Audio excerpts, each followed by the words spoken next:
Oi, pessoal, saudações. Eu sou o professor Daniel Pinheiro Hernandes, sou médico, sou professor aqui da Faculdade de Medicina de Teresópolis e também sou colaborador da Associação Brasileira de Tecnologia Educacional e do Instituto de Pesquisas e Administração da Educação.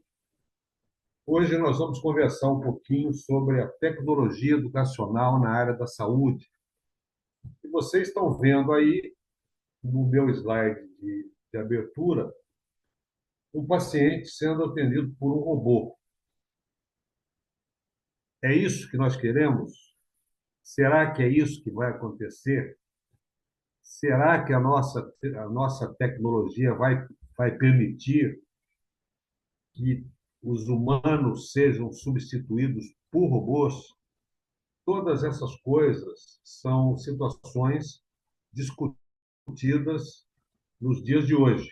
Quanto mais tecnologia aparece, mais essas discussões surgem. Mas a tecnologia, ela precisa ter uma definição. Pode passar, Lucas, por favor. Então, eu escolhi essa definição aqui para a gente começar falando sobre tecnologias aplicadas à saúde. Uso de ferramentas digitais para melhorar o ensino, a aprendizagem e a prática profissional de saúde. É o que se espera de uma boa, de uma boa tecnologia, é o que se espera de todas essas inovações que a gente tem visto, principalmente nos últimos 5 anos. Pode passar, Lucas. Aqui vocês têm agora alguns exemplos de tecnologias, recentes, por exemplo, as plataformas online são muito utilizadas, as simulações, principalmente com o uso aí do quarto item dos manequins.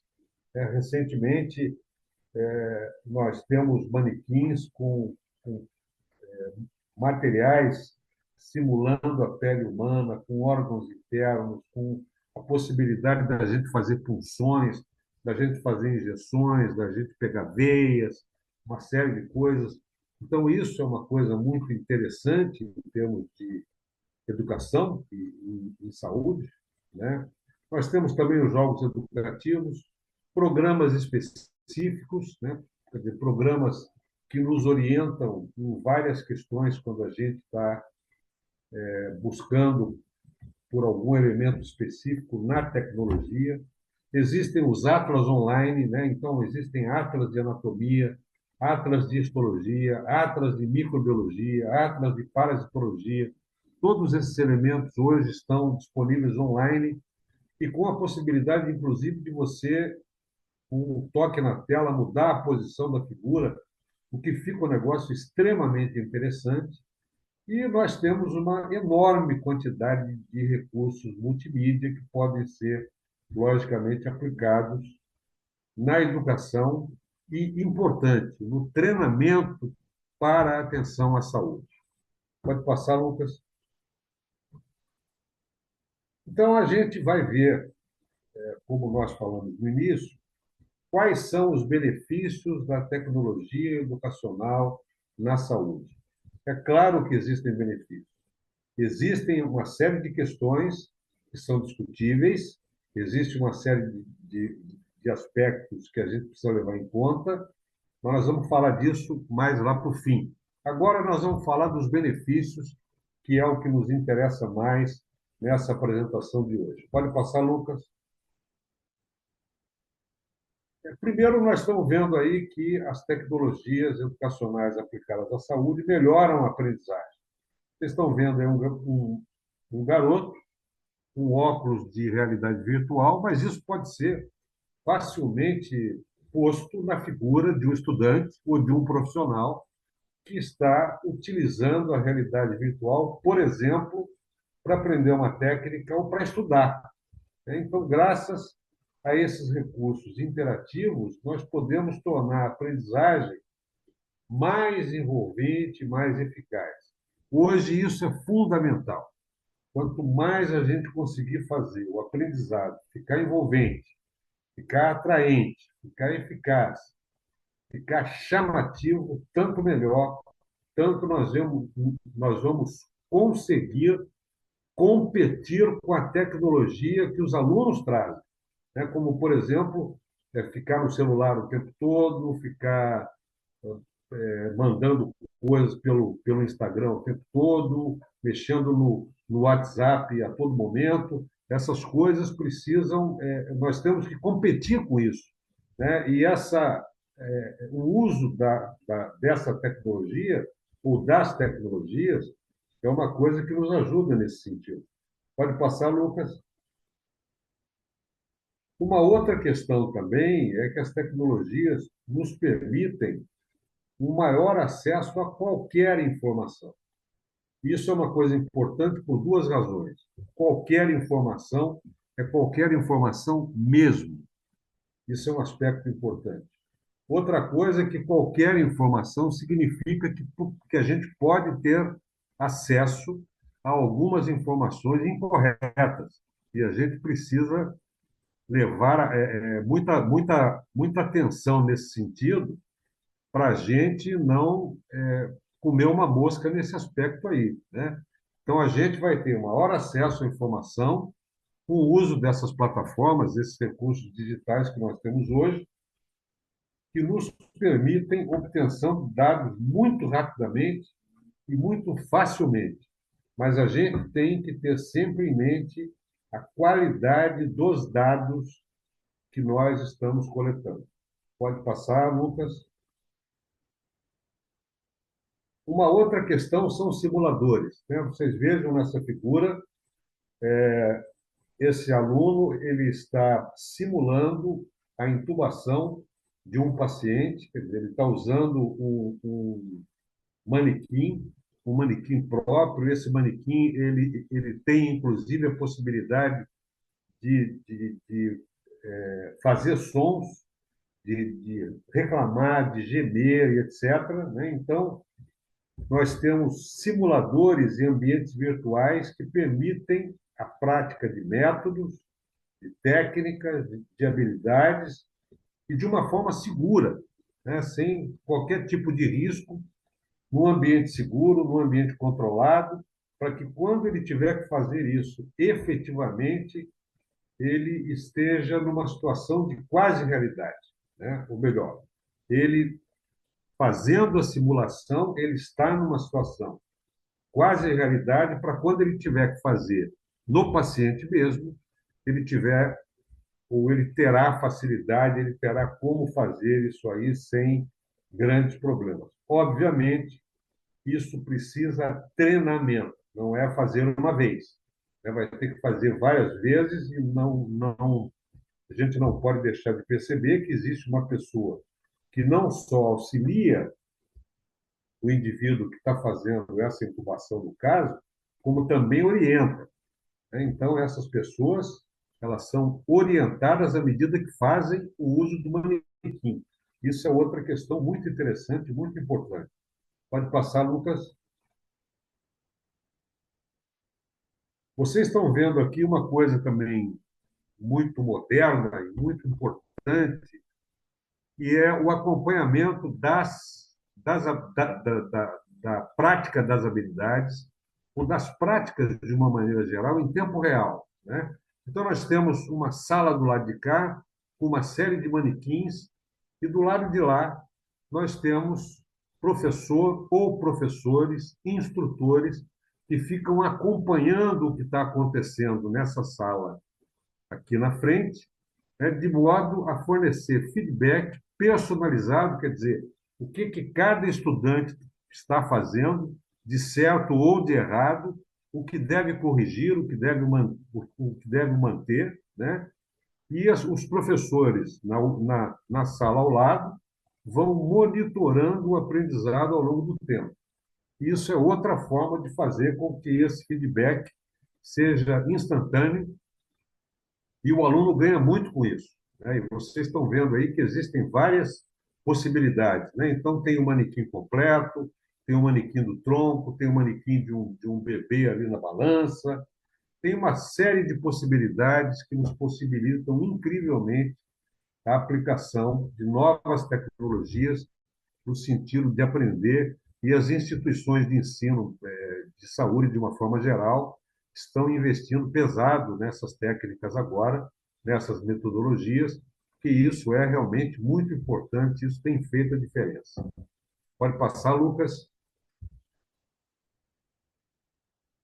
Muito bem, a evolução tecnológica, então, obriga profissionais e estudantes a se aperfeiçoarem continuamente, seja em relação às últimas descobertas e práticas, seja participando de cursos online, seja participando de cursos presenciais, seja participando de treinamentos simulados.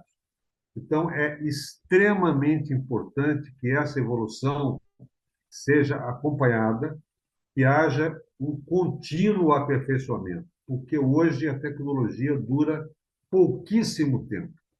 O que eu quero dizer com isso? Que uma técnica que hoje é de um jeito, daqui 2, 3 anos pode ser de um jeito mais fácil, pode ser de um jeito melhor, pode ser com um equipamento menor, pode ser com um equipamento mais eficiente. Então, esse evoluir deve ser muito bem acompanhado para que a pessoa pare passo com a tecnologia, possa fazer tudo da melhor maneira possível. Pode passar, Lucas.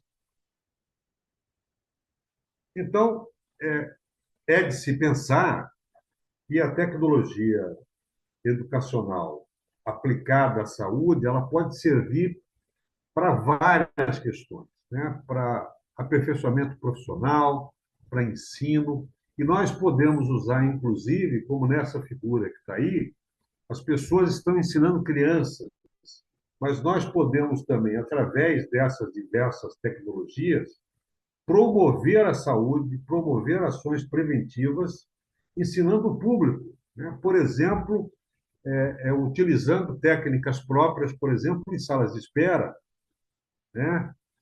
Falando sobre hábitos saudáveis, sobre prevenção de doenças. E um fator muito importante é como promover a adesão do paciente a determinados tratamentos. Quer dizer, se ele vai fazer tratamentos que são muito específicos, como radioterapia, quimioterapia, ele pode ver vídeos antes, ele pode ver o equipamento antes, ele pode ter contato com o profissional e o equipamento, ele pode ver tudo funcionando, de tal forma que ele fique mais familiarizado, menos apreensivo, mais facilmente ele vai aderir ao tratamento. Pode passar, Lucas? Então, nós temos como exemplos de tecnologias educacionais na área da saúde, né, partindo lá daquele início que nós falamos, uma enorme quantidade de coisas. Pode passar, Lucas. Por exemplo, nós temos plataformas de ensino à distância, né? O ensino à distância é sempre uma coisa extremamente importante, né? Lembrando que a prática é uma coisa imprescindível. Então, nas plataformas de ensino à distância, na área da saúde, devem haver momentos obrigatoriamente presenciais em que o indivíduo pratique efetivamente aquilo que ele está estudando online, por exemplo, né? Cursos online, materiais didáticos digitais hoje são muito frequentes. Uma coisa importante é a interação entre os professores e entre os colegas, né? Quer dizer, trocar informações, o que hoje uma pessoa sabe aplicar melhor do que a outra, que tecnologia eu sei que eu posso ajudar um colega. Essa interação é muito importante. Que tecnologia ele sabe que pode me ajudar, que troca nós podemos fazer no sentido de mensurar, de aplicar, da melhor eficiência tecnológica, o que nós podemos fazer nesse sentido. Outra coisa é a aplicação da realidade virtual, da realidade aumentada, né? Quando a gente usa equipamentos que simulam, por exemplo, um microscópio.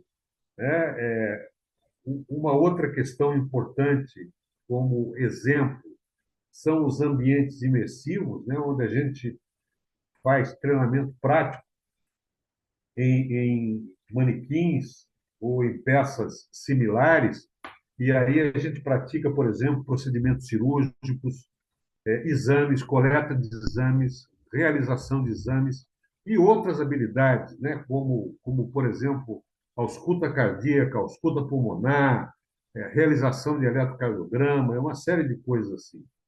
É claro que também existem aspectos mais lúdicos, né? Como, por exemplo, jogos e quizzes educativos em que as pessoas vão jogando, vão aprender, respondendo a determinadas perguntas, vão se colocar dentro de um determinado tema. Né? Os aplicativos móveis que a gente tem no celular são muito importantes. Né? Os simuladores de pacientes, que eu já falei, né, que são muito importantes, e tem muitos deles que são absolutamente idênticos ao ser humano. Né? Eles gemem, se você fizer um manuseio errado, por exemplo, eles fazem barulho, eles emitem determinados sons que são característicos a determinadas patologias. Isso tudo é muito interessante. Né? E as ferramentas de colaboração online, né? Aquilo que eu estava falando um pouco antes, né? Ferramentas que nós podemos trocar entre os colegas de modo a colaborarmos online. Hoje é muito fácil fazer isso, né? Pelo WhatsApp, pelo Instagram, por outros mecanismos, a gente pode trocar informações e essas informações trocadas em tempo real são muito úteis, né, de forma a manter todos os profissionais de saúde envolvidos com o que há de mais moderno em tecnologia educacional aplicada à saúde. Pode passar, Lucas? Mas atenção para algumas questões que são importantes. Nós selecionamos algumas, né, a gente não pode esquecer de fatores extremamente importantes, como o que nós vamos relatar agora. Pode passar, Lucas? Primeiro, acesso à tecnologia. Né? Eu preciso ter esse acesso. Esse acesso não é uma coisa simples. Algumas tecnologias são caras. A gente precisa investir nessas tecnologias.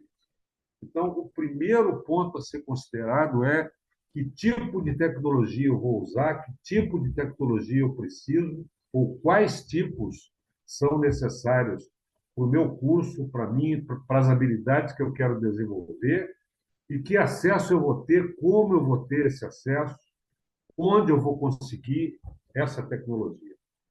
Outra coisa é a atualização dos professores. Nós temos hoje muitos professores com idades muito díspares, com experiências muito diferentes e que precisam se juntar para que façam das habilidades que precisam ser desenvolvidas as suas melhores plataformas. Né? Então, eu preciso que os professores sejam atualizados. Então, é necessário que as instituições façam cursos, realizem atividades online, tragam profissionais convidados, mostrem equipamentos, promovam mostras de tal forma que os professores se mantenham atualizados. Né? É óbvio que uma coisa importante vai ser serão os processos avaliativos, né? Que eles vão mudar consideravelmente. Né? Não é mais só pergunta e resposta, múltipla escolha. Tem uma grande quantidade de processos ou de métodos de avaliação que precisam ser moldados, que precisam ser adequadamente aplicados, né, de tal forma que o aluno possa ser avaliado realmente, né, de maneira, inclusive, que ele possa ser avaliado sem a possibilidade de ele consultar meios tecnológicos para dar resposta. Né? Senão, essa avaliação vai ficar, no mínimo, falseada. Isso é uma coisa que a gente precisa também pensar bastante. Lembrar de ética e privacidade, né? Nós estamos mexendo num campo em que existem dados que, às vezes, são dados reais, são dados de pacientes, né? Então, a gente precisa manter o sigilo, a gente precisa ter a questão da privacidade, lembrar da lei de proteção dos dados, isso é fundamental, né? Isso é extremamente importante, né? Não só pelo ponto de vista ético, mas pelo ponto de vista de defesa do paciente, dos dados do paciente, da privacidade daquele ou daqueles pacientes, né? Ou pela simples privacidade daqueles dados com os quais nós estamos lidando. Isso é uma coisa extremamente importante também, a gente não pode esquecer disso. Pode passar, Lucas. Então, eu quero, para finalizar, lembrar três coisas que eu achei de extrema importância. Primeira, a tecnologia, a educação, perdão, a educação é a tecnologia mais importante de mudança social. Se nós queremos produzir mudanças, nós temos que educar. Educação é a melhor tecnologia, a tecnologia mais importante para a gente promover as mudanças sociais que a gente tanto quer, que a gente tanto pede, que a gente tanto espera. E em seguida, pode passar, Lucas, nenhum professor nunca poderá ser substituído por uma máquina. É aquilo que eu perguntei no início, né? Ou uma das perguntas que eu fiz. Você não pode substituir o professor por uma máquina. Você não pode substituir o profissional por uma máquina. Por quê? Por causa da humanização, da humanidade. O que eu falo para um paciente tem que ser devidamente explicado. Dizer, por exemplo, para um paciente que ele está com um problema X, não quer dizer que ele veja ou que ele entenda esse problema X da mesma maneira que você entende. Então, precisa haver uma explicação, ou várias explicações, ou vários contextos colocados para o paciente. Então, eu não posso substituir a humanidade, eu não posso substituir o humano, a humanização. Apesar de todas as tecnologias, da robótica e de tudo mais, né, por trás, por exemplo, de um robô chamado Da Vinci, usado para fazer cirurgias, e cirurgias muito delicadas, como cirurgia de próstata, por exemplo, tem uma pessoa por trás daquilo, tem pessoas por trás daquilo. Não se pode nunca substituir o profissional por uma máquina e ponto final. E para finalizar, pode passar, Lucas, as melhores tecnologias são aquelas usadas em benefício de toda a humanidade. Então, é aquilo que nós falamos agora sobre ética, nós falamos sobre bons procedimentos, nós falamos sobre melhorar as habilidades, e tudo nesse sentido. Quer dizer, as tecnologias precisam ser usadas sempre em benefício do coletivo, em benefício dos profissionais, em benefício dos educandos, em benefício dos pacientes, em benefício do humano, da humanidade. Isso é fundamental. Nunca esquecer disso. Uma tecnologia robótica, por exemplo, não pode ser algo visto pura e simplesmente como uma máquina funcionando e pronto, acabou. É uma máquina coordenada por humanos para tratar de humanos ou para ensinar humanos. Isso é uma coisa extremamente importante e que deve ficar sempre na mente da gente. Perfeito? Pode passar, Lucas. Então, minha gente, era isso que eu queria apresentar para vocês nesses breves momentos. Eu agradeço muito pela honrosa atenção de vocês. Espero que a gente se encontre em outras oportunidades. E, no mais, deixo a minha saudação a vocês e que tudo corra bem, que tudo corra de forma perfeita, que as tecnologias possam auxiliar da melhor maneira possível o nosso ensino e a nossa saúde. Um grande abraço a vocês e até a próxima.